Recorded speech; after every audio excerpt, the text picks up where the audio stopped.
ఈరోజు క్లాసులో బీపీకి సంబంధించిన తీసుకోవాల్సిన జాగ్రత్తలు, చేయవలసిన ఎక్సర్సైజెస్ చేద్దాం. అవి ఎక్సర్సైజులు ఎక్కువే ఉండవు బీపీకి. మనం మిగతా క్లాసుల్లో చేస్తున్నట్టు ఎక్సర్సైజులు ఎక్కువే ఉండవు.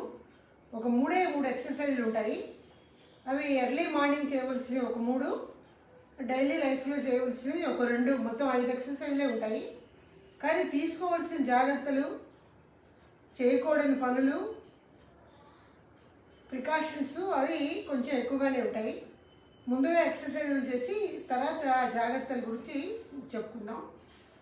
ఎక్సర్సైజ్ ఏంటంటే బీపీ అన్నది సహజంగా 120 అట్లా ఉంటే పర్వాలేదు, కింద 70 కొంచెం ఉంటే మన వయసును బట్టి 140 కొంచెం వయసు పెరిగిన వాళ్ళకి 60 దాటిన వాళ్ళకి 140 పైన ఉండి కింద 70 అట్లా ఉండొచ్చు.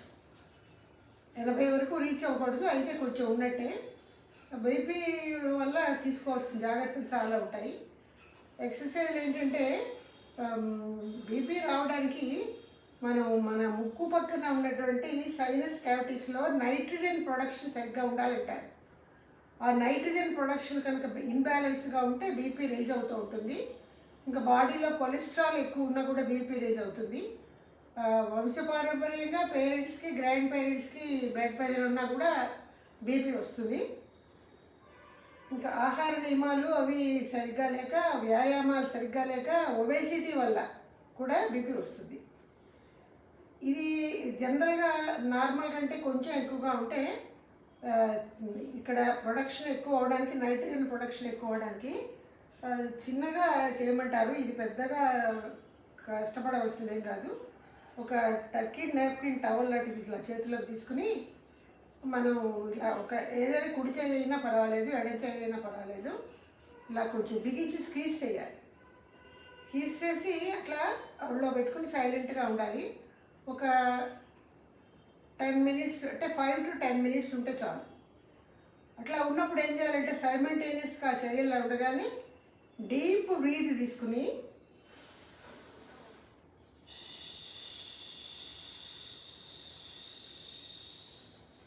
పెదవుల మధ్యలోంచి సౌండ్ చేస్తూ లైట్ సౌండ్, ఏది హెచ్ సౌండ్, హెచ్ లెటర్ ఉన్నలాగా సౌండ్ చేస్తూ వదిలేయాలి.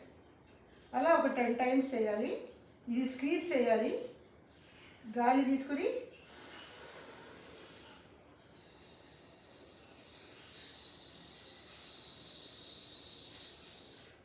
ఈ ముక్కు పక్క ఉన్న క్యావిటీ, సైనస్ క్యావిటీస్ యాక్షను ఇదే వైబ్రేట్ అవుతుంది అన్నమాట. ఇక్కడ క్యావిటీస్తో ఇక్కడ వైబ్రేషన్ వస్తుంది.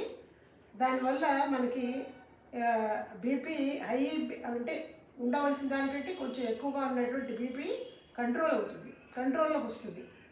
ముందు చూసుకుని ఎక్సర్సైజ్ చూసుకుంటే కూడా ఒక 10 పాయింట్స్ తగ్గినట్టుగానే కనిపిస్తుంది. ఇది స్క్వీజ్ చేయాలి ఇట్లా. ఇది స్క్వీజ్ చేసినప్పుడే హమ్మింగ్ బీ చేయాలని లేదు. దీన్ని హమ్మింగ్ బీ అంటారు. మనం ఇప్పుడు చేసిన దాన్ని బటర్ఫ్లై అనమాట. అట్లా దీన్ని స్క్వీజ్ చేసుకుని ఇలా ఉంచుకోవచ్చు. ఇది విడిగా చేయొచ్చు. ఇది విడిగా చేసి ఒక 10 మినిట్స్ కానీ 5 మినిట్స్ కానీ చేసిన తర్వాత వదిలేయాలి. వదిలేస్తే ఏమవుతుందంటే రక్తనాళాలన్నీ టైట్ చేసినప్పుడు బిగుసుకుంటాయి, వదిలినప్పుడు విచ్చుకుంటాయి. అవి విచ్చుకోవడం వల్ల బ్లడ్ ఫ్లో బాగా ఉంటుందన్నమాట. ఆ బ్లడ్ ఫ్లో బ్రెయిన్కి చక్కగా అందాలి.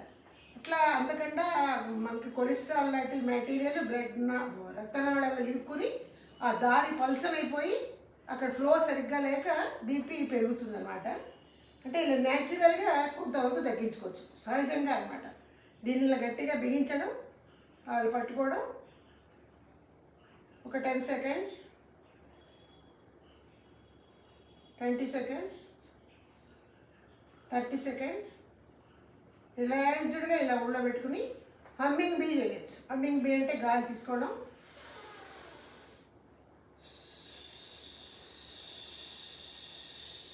ఇంగ్లీష్ లెటర్ హెచ్ పలకాలి.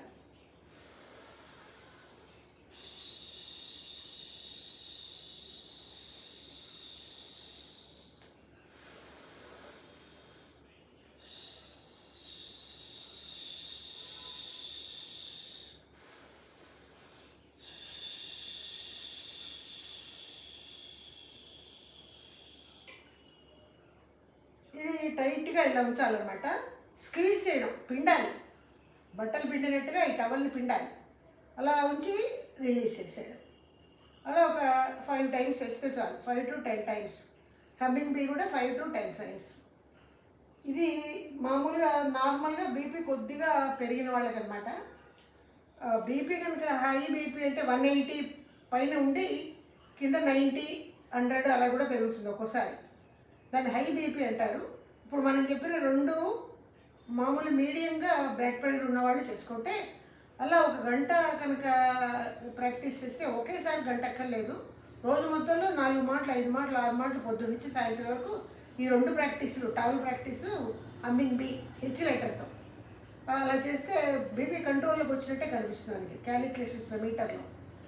అలా అది అయిపోయిన తర్వాత ఏమవుతుందంటే, ఒక్కోసారి హై బీపీ ఉన్నప్పుడు ఏం చేయాలంటే, బీపీ హైగా ఉంటే హార్ట్ అటాక్ రావడానికి లేదా బ్రెయిన్ స్ట్రోక్ రావడానికి అవకాశాలు ఉన్నాయి. కాబట్టి బ్రెయిన్ స్ట్రోక్, హార్ట్ అటాక్ రాకూడదు, 180 వరకు బీపీ ఉంది అన్న టైంలో ఏం చేయాలంటే, ఎర్లీ మార్నింగు బెడ్ మీద రిలాక్స్ అవ్వాలి. ఎర్లీ మార్నింగ్ నిద్ర లేచి ఇంకా దిగకూడదు బెడ్. మంచం దిక్కుండానే మనం ఏం చేయాలంటే, మంచం మీద పడుకుని కొద్దిగా ఒక 8 ounces వాటర్ తాగాలి. 8 ounces వాటర్ తాగాలి. ఇట్లా పడుకుని బెడ్ పక్కన స్టూల్ మీద వాటర్ బాటిల్ పెట్టుకుని రాత్రి పడుకుని ముందే, ఇది 8 ounces అంటే ఈ బాటిల్కి ఇంతవరకు తాగితే చాలు. 1 లీటర్ బాటిల్ ఇది, 8 ounces ఇంతవరకు తాగితే చాలు. తాగి వీలైనంత వరకు బెడ్ మీద పడుకునే చేయాలి. ఇంకా తప్పదు, గబుక్కని యూరిన్కి వెళ్ళాలి నిద్ర లేవగానే అనిపిస్తే ఇంకా లేచి వెళ్ళి వచ్చి తాగొచ్చు. కానీ అంతకంటే బెడ్ మీద పడుకుని తాగితేనే మంచిది. అదేంటంటే బ్రెయిన్ స్ట్రోక్, హార్ట్ అటాక్ రాకుండా అవాయిడ్ చేయడానికి. తర్వాత ఏం చేయాలంటే, నెమ్మదిగా మంచం మీద ఇలా పడుకుని ఉంటాం కదా, ఇట్లా పడుకుని ఉంటాము. పడుకుని ఉన్నప్పుడు సెకండ్ ఏంటంటే, ఫస్ట్ స్టెప్ మంచినీళ్ళు తాగడం. ఇలా రిలాక్స్డ్గా పడుకుని బెడ్ మీదే లేవకుండా హమ్మింగ్ బీ ఇంకొక రకంగా చేస్తాం. అదేంటంటే, గాలి నిండుగా తీసుకోవడం, నాలిక కోసం అంగిలి చేర్చి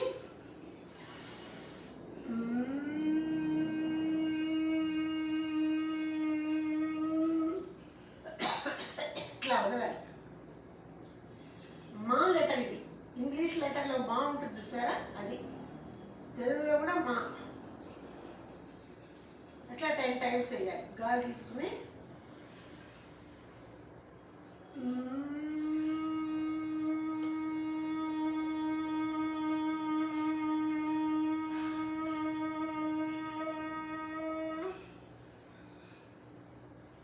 మళ్ళీ రిలాక్స్ అయ్యి గాలి తీసుకోవాలి.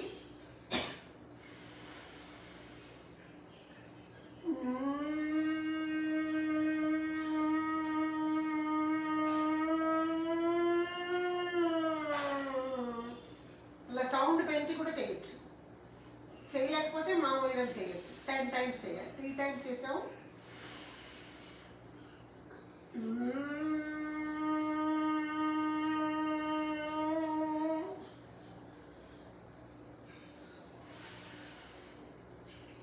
నాలుగు ఎంగిలి పెట్టి నాలుగు కొసని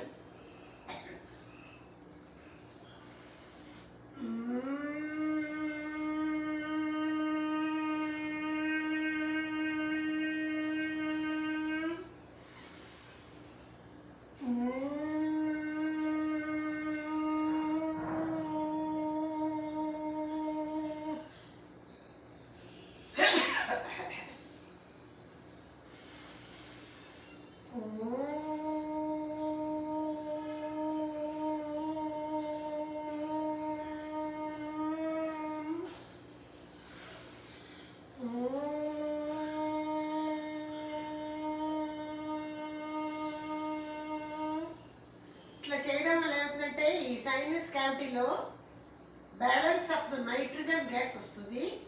నైట్రోజన్ గ్యాస్ సఫిషియెంట్గా ఉంటే బీపీ, హై బీపీ తగ్గుతుంది. ఇందాక చేసిన టవల్ ఎక్సర్సైజ్ కూడా అంతే, ఇప్పుడు దీనికి కూడా అంతే.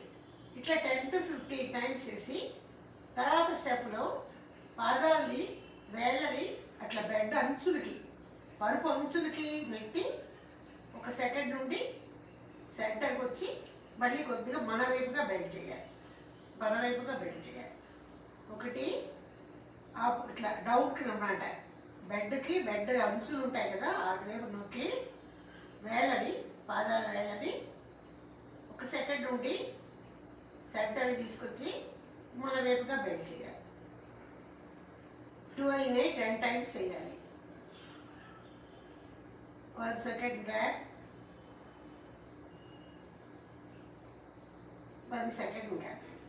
టోస్ ఫ్లెక్సార్ అంటారు దీనివల్ల కూడా పాదాల దగ్గర, యాంకిల్స్ దగ్గర స్టాగ్నేట్ అయిపోయినటువంటి రక్త ప్రవాహంలో కదలిక వచ్చి పైకి ప్రవహించి ఆక్సిజనేటెడ్ బ్లడ్ బ్రెయిన్ అందుతుంది. దానివల్ల కూడా బీపీ కంట్రోల్ అవుతుంది. ఆక్సిజనేటెడ్ బ్లడ్ బ్రెయిన్కి అందిస్తాం అన్నమాట. హమ్మింగ్ బ్రీత్ చేయడం వల్ల కూడా ఇక్కడ ఈ క్యావిటీస్ యాక్టివేట్ అయ్యి బ్రెయిన్కి మనకి సిగ్నల్స్ బాగా అంది నెమ్మదిగా కొలెస్ట్రాల్ తగ్గుతుంది అన్నమాట. రక్తనాళాల్లో ఉన్న కొలెస్ట్రాల్ కరుగుతుంది. తద్వారా హై బీపీ వల్ల హార్ట్ అటాక్ రాకుండా ఉంటుంది. సహజంగా ఈ హార్ట్ అటాక్ కానీ బ్రెయిన్ స్ట్రోక్స్ కానీ ఎప్పుడు వస్తాయంటే ఎర్లీ మార్నింగ్ 10 గంటల లోపు వస్తాయి. నిద్ర లేచాక 10 గంటల జనరల్గా ఆ టైంలో వస్తాయి. ఎందుకంటే రాత్రి తెల్లవార్లు పడుకుని ఉన్నప్పుడు మనం మంచినీళ్ళు ఎక్కువ తాగము, డీహైడ్రేషన్ అవుతుంది బాడీ.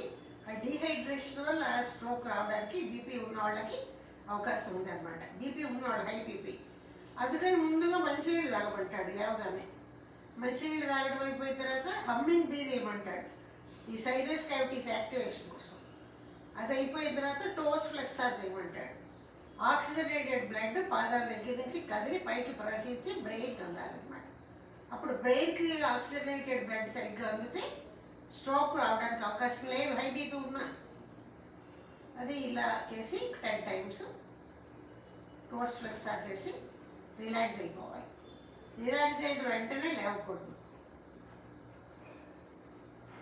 ఒక 30 సెకండ్స్ అట్లా రిలాక్స్డ్గా ఉండాలి. 30 సెకండ్స్ ఉన్నాక స్లోగా లెఫ్ట్కి టర్న్ అయ్యి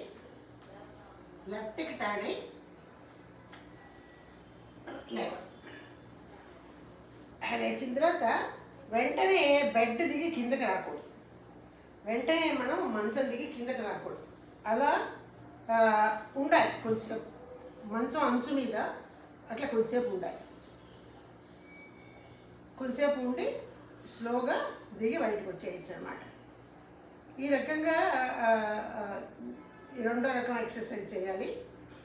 ఇప్పుడు బీపీ ఉంటే తీసుకోవాల్సినటువంటి జాగ్రత్తలు అవి కూడా కొద్దిగా ఇక్కడ మనం తెలుసుకుందాం.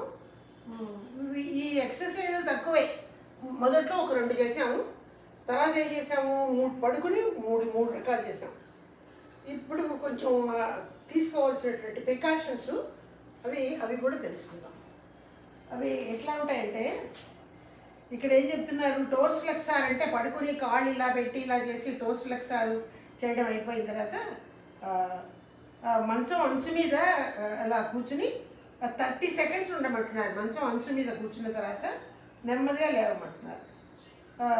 మరి ఇప్పుడు నిద్రపోయేటప్పుడు జనరల్గా మనం ఏం చేస్తామంటే మౌత్తో బ్రీదింగ్ ఎక్కువ చేస్తాం, నోస్తో కంటే ముక్కుతో చేస్తాం ఎక్కువ.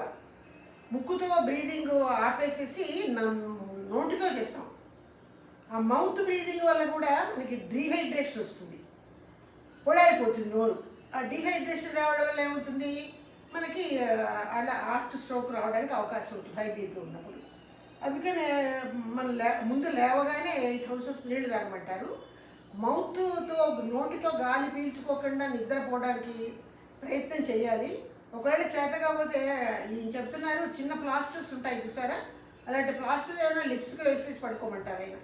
అలా పడుకుంటే కూడా మన మౌత్ బ్రీదింగ్ అవాయిడ్ చేయాలి హార్ట్ స్ట్రోక్ రాకుండా ఇప్పుడు బీపీ ఉన్నప్పుడు.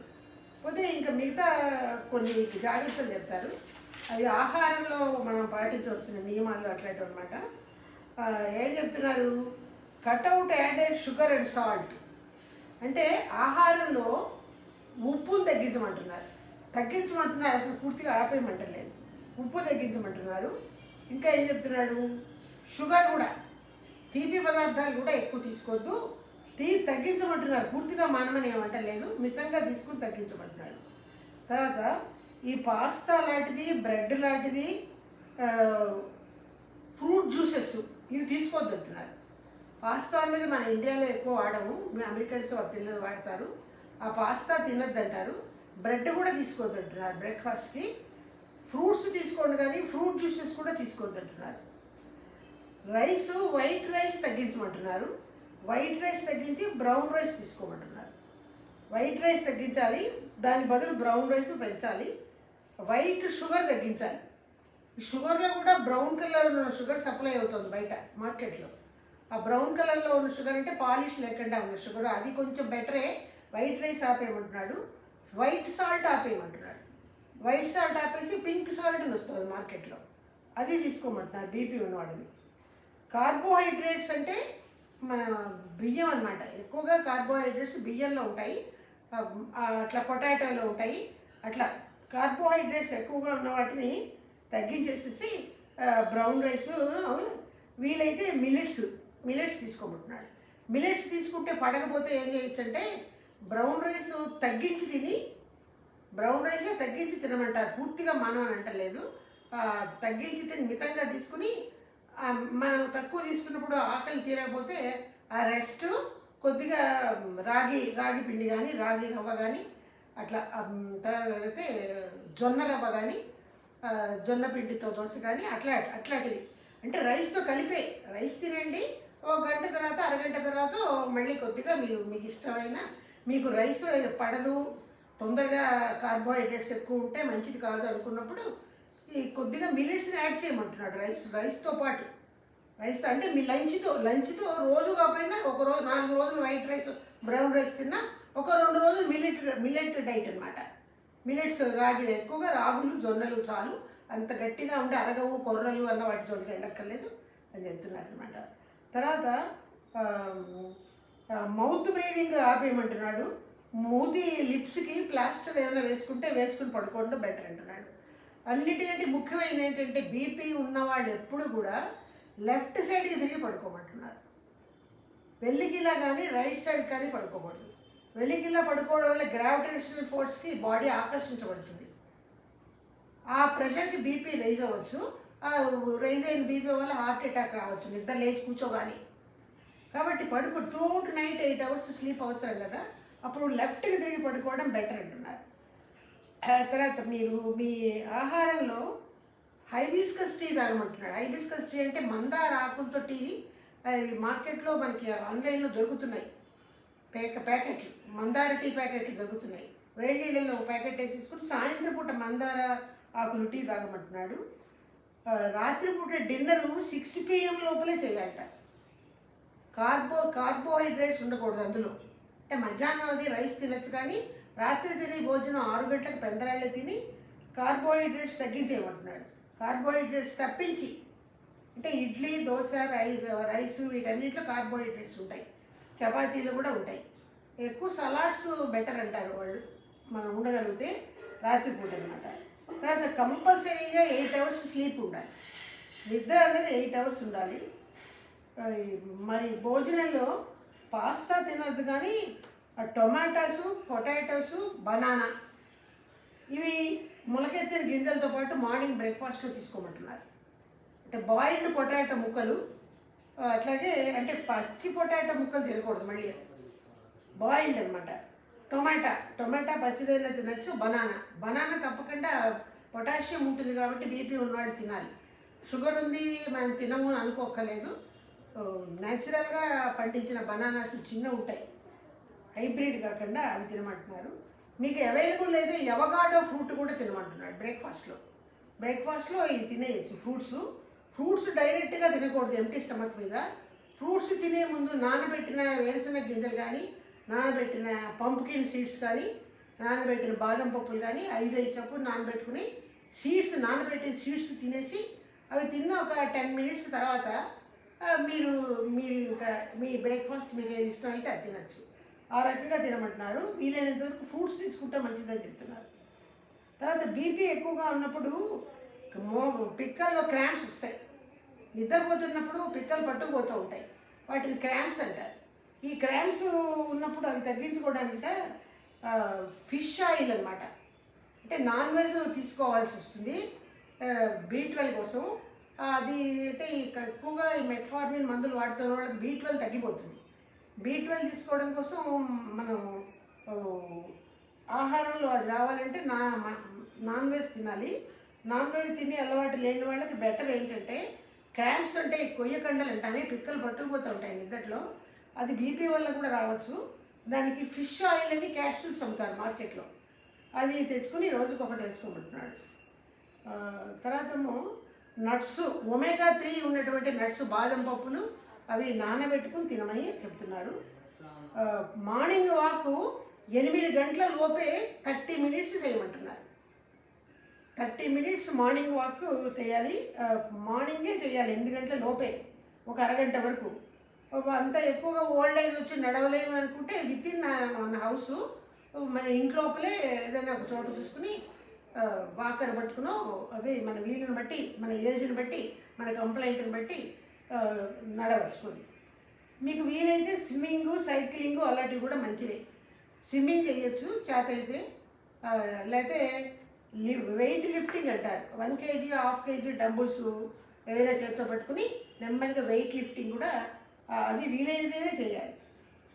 తర్వాత డి విటమిన్ సప్లై ఎక్కువగా ఉండాలి. దానికోసం ఏంటంటే గార్లిక్ క్యాప్సూల్స్ కొనుక్కోమంటున్నారు. ఈ fish oil capsules, garlic capsules మనకి క్యాప్సూల్స్ అవి దొరుకుతాయి బయట మార్కెట్లో, షాపులో, మెడికల్ షాప్లో. డి విటమిన్ కావాలి అంటే ఎండలో కూర్చోండి, డి విటమిన్ శాచెట్స్ వేసుకోండి, డి విటమిన్ మాత్రలు వేసుకోండి అని అంటారు డాక్టర్స్. వేసుకుంటే మంచిదే. న్యాచురల్గా రావాలి అంటే గార్లిక్ తినాలి. గార్లిక్ వంటలో తింటాం, వంటలో మనం వండుకుని వాటిని కుక్ చేసి తింటాం, పచ్చిది ఏం తిన్నాం కదా. అందుకని గార్లిక్ క్యాప్సూల్స్ కొనుక్కుని రోజుకొక క్యాప్సూల్ వేసుకోమంటున్నాడు. తర్వాత స్ట్రెస్ కారణంగా కూడా బీపీ పెరుగుతుంది. ఒత్తిడి అనమాట స్ట్రెస్ అంటే. అనేక రకాల ఈతి బాధలు, సంసారంలో దుఃఖాలు, ఉద్యోగంలో లోపాలు, ఇలాంటి అన్నింటి వల్ల ఒత్తిడి కలుగుతుంది మనకి. దానివల్ల మీకు ఏం చేయొచ్చు అంటే మీకు వీలైతే యోగా చేయండి. యోగా చేయలేకపోయిన వాళ్ళు ప్రాణాయామం చేయండి.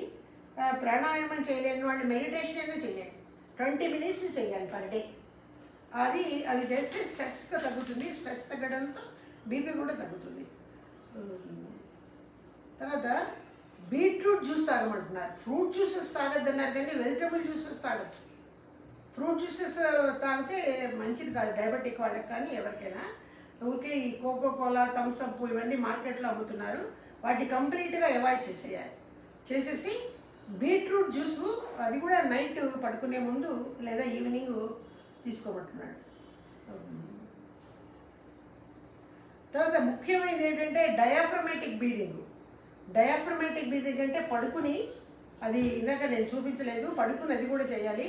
పడుకుని మోకాళ్ళు మడిచేసి పొట్టలోకి గాలి వెళ్ళేటట్టు, అది మళ్ళీ బయటికి వదిలేటట్టు చేయాలి.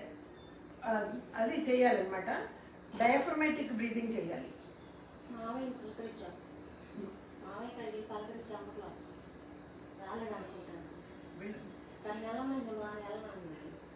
నువ్వు కదా వెళ్తావా?